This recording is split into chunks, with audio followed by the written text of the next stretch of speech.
This time on 15 Minutes You'll Never Get Back. Are you competing for your husband with a phone mistress? Is that the British way? And no, I'm not a control freak. I'm Dale. And I'm Charlie. All that and more this time on 15 Minutes You'll Never Get Back. Oh, man. Yeah, I know. Turn my mic on. Thank you very much. I don't like it with all this power you have. What do you mean all this power? Turn me on and off. That's your choice, and it's just not fair. I know. You've never been comfortable with men being able to turn you on or off. I want the Mostly power. off these days. Mostly off, just to be clear. You'll have the power when I go away. That's right. You will be away. Exactly. So you get a whole week of being in total control. Oh, my God. I am a control freak. I know you are a control freak, but that's okay. There's nothing wrong with that. I don't know. I feel like there is something wrong with that. What do you mean? I don't know. I just feel like that's not a great attribute. Well, on my gravestone, Charlie, control freak. Well, I feel like it's just not a positive thing. But everybody's a control freak in a certain way. I don't really know how. You're in a control freak because you have a family to deal with that you have trouble controlling. Well, no, I just want everything to go my way. Here, you like to be in more control. And I'm okay with that. I'm the kind of guy who, I'm a perfectionist in that I like to make things run properly. Right. But I don't interfere with you being in control of the majority of what goes on here. I just let you run the show. Right. But then you could have some resentment for me later. Yeah, no. Because, I think there's a lot of that in any type of relationship where you're like, oh, I just let that other person kind of run things and do things. And then afterwards you start resenting them. Yeah, but then you're like, oh, man, I wish I called the shots. I wish I did this. No, I'm a lazy sod. It doesn't matter. It's not a secret to anybody. It's like, well, Dale just lets you run the show, doesn't he? Yeah, he does, as a matter of fact. Yeah, he's going to resent me, though, because I know he'd really rather control the whole direction of it. Are you kidding? Okay. If I'm the guy on the ship, I'm not the guy that wants to be behind the wheel or calling the shots like the captain. It's a lot of pressure. I'm the guy down in the galley trying to figure out where's the key to the liquor cabinet. That's me. I can't get to the rum. What's going on here? We're off course, Dale. What? So what? Are we still afloat? Yeah, great. That's all that matters. That's going to be my new resolution. What's that? To be less of a control freak. You're welcome. Hang on a second. I gotta write that down in ink. How many can you buy for $1,000? I don't even know what a toilet costs. I don't know. Some of those crazy new ones, like those Totos or whatever those things are called, those things are cha-ching. Yeah? Yeah, they're like thrones. Gold-plated handles Pretty and much. everything like that? And then those new ones, we got one of them here, like the double flush. It's like flush this for number one and flush this for more than number one. So... More than number one. I didn't want to say number two. Yes. Now apparently the number 2 has come off the list of words we can say on Kool FM. Remember that time your toilet exploded? And apparently it was the mayor of Baltimore's fault. So listen to this story. So this lady, her name is Angela Wright. Back in November of 2014, she was blown off her toilet when it exploded, causing her physical injury and PTSD, as well as loads of physical damage. Post-traumatic. Normally that S would stand for stress, but I don't think it does here. She's suing the city's mayor, city council, and a couple contractors for $75,000 because she claims that the city, the contractors, and all these people involved were fixing a sewage system next to her home in a neglectful manner. She feels that the incident has caused her mental anguish and loss of enjoyment of her usual pursuit of pastimes. It's going to the bathroom, one of her pastimes. So could you imagine? Apparently the force of this explosion was so bad. It's like a scene from the Goonies. Remember when the toilet exploded when they were? That's what happened. $14,000 in repairs and $3,000 plus in medical bills. But, I mean, how could she blame it on them? I mean, maybe it was her fault for stopping off at Taco Bell and getting the big box on the way home. So if you can believe it, it's been 20 years since two dudes in their basement made it their life's mission, basically, to grab every piece of information and make it accessible to the world. Mm-hmm. Thus, Google. Google was born. Google was born. There is the good, the bad, and the ugly to Google, as we know. I mean, now we can look up things that we already really know the answer to. True enough. But then we can Google things we don't know the answers to. You can Google everything. It's like, maybe we should Google how they got the name Google. I know, we should. If you don't know where you're going, Google it. If you need to know the answer, Google it. If you find you're in a fit, 'cause you can't remember just be reaching for your phone to Google it. If you're stalking an old girlfriend, Google it. Or how to embezzle money, Google it. Roll a spliff, a fatty, a joint. The name is really not the point. If you're looking to get Google it. Need to get out of some trouble, Google it. How to write a resume, Google it. Now you think that you'll be going 'cause your boss just heard this poem, so you're looking for a new job, Google it. Here I go again. There's a David Coverdale guy in his band. You know. We're having this discussion because I have a story that is very relevant Yes. to the word gray. And we're sitting here and we're discussing how do you spell gray, and it sounds so very easy. But it's not, because not. spell check tells me... Well, spell check. It just sort off.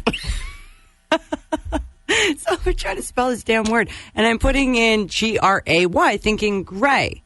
But then spell check's like, no, you damn fool, it's Grey.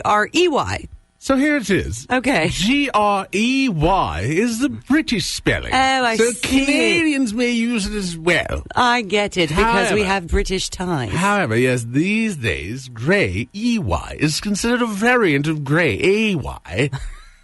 While it may have a predominant use in Great Britain, they've seen both spellings used in the United States, but the United States these days doesn't know whether they're coming or going. Okay, so what do we do? I will go with EY. Okay. Let's so be gray. British, okay? Okay, gray. There we go. There you are. All right. You'll find out why soon. That's SUNE. Soon. Okay. Is that my chair or is that me creaking? I don't know. Oh, man. It's like that People's Theater. Remember with that man in the robe and the pipe? And he used to educate us. He was British. Oh, I don't know what theater you were going to. It was a TV show. All right, okay. Oh, a Masterpiece Theater. That's it. That They guy. didn't make them to Masterpiece Theater. I'm a pompous British man. I'll sit here in my smoking robe in a luxurious apartment here with a fireplace in the background. While you sit there on your pillow at home, eating your Jolly Ranchers. Okay.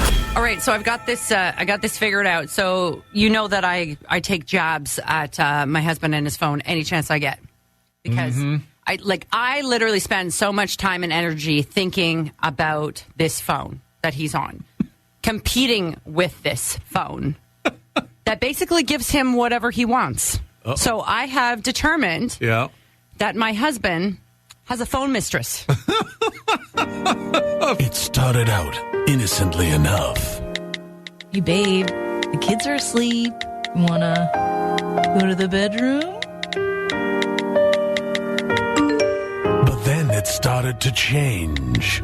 Mom, I don't know what to do. He's, like, distant. Even when he's here, he's not really here. It's like he's checked out, and I'm just really worried.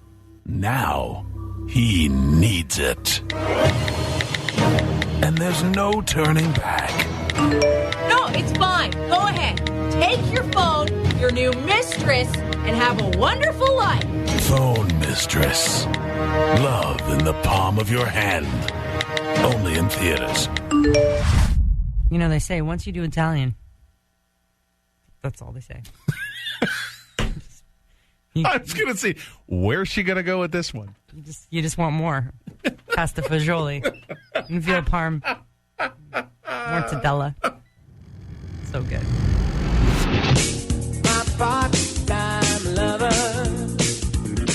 People will go to great lengths to have an affair. This one This might take the cake. Oh, boy. So there's a guy in Mexico who has only been identified by his first name, Alberto. Alberto. Now, Alberto is a construction worker. Oh, he works in the construction.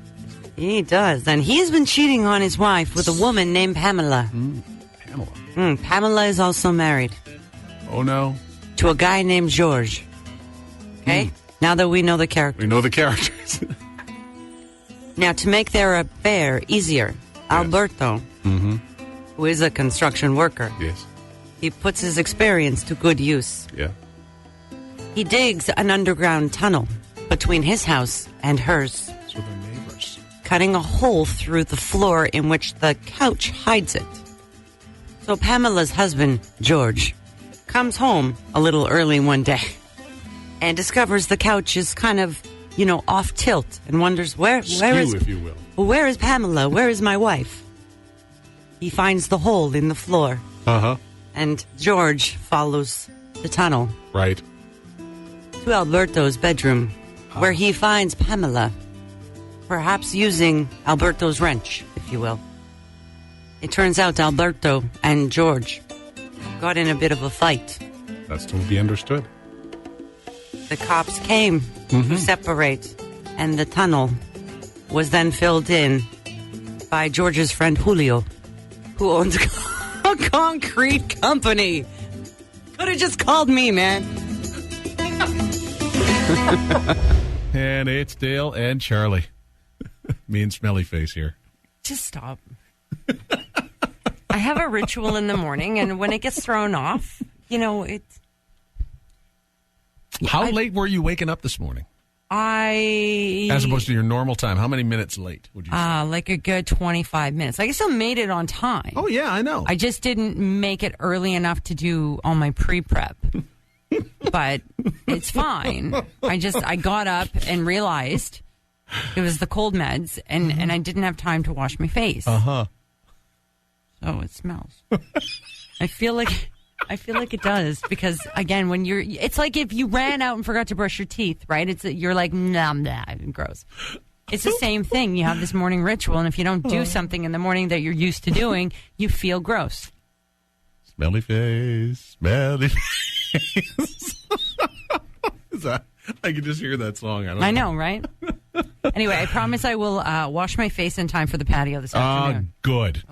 Because we don't want you showing up at happy hour with smelly All face. these like flies around my face. Like Pigpen out of the Charlie Brown cartoons. If brands had brutally honest slogans, what would they be? Well, another conversation on Reddit. Dale and Charlie getting you laughing without the kids knowing why. Right? Other brands, if had brutally blunt slogans. Benadryl. You can't have allergies if you're unconscious. Tupperware. Have you ever wanted to throw away food, but just not right now? And finally, TikTok. Because watching your daughter's friends from the window is weird. New survey was done to find out if people are actually willing to settle in their relationship. And the answer is... Yes. Surprisingly. For example, 30% of people have been in a long-term relationship with someone who wasn't good at the coitus. 24% of people say that they have been in a relationship knowing that the other person has a low coitus drive. All right. 20% say, they've dated people that aren't their type, but they just kind of go with it. Okay. 15% say they've been with someone who let their physical appearance go once they've got into a relationship. Yeah. Uh-huh. And 12% have been with someone they have found completely unattractive. They are ugly, you are pretty. Why are they dating you? You're in your 30s, the clock is ticking. I guess they'll have to do. You are hunky, they are frumpy, and they're no good in bed. But in your life now, you set the bar low. Self-love or them instead. Totally unprepared were you to just accept your fate. Just never thought your skin would crawl from someone that you date. Oh, no. You need someone hotter and friskier. No one to make you hurl. Don't settle for one who can't find the... Get someone who'll rock your world. Hey, thanks so much for tuning in. If you enjoyed that 15 minutes you'll never get back, follow and subscribe. More on Dale and Charlie at 1075coolfm.com. Download your favorite episodes there or at Spotify. Leave a review so our egos can get inflated. Waste your time next week.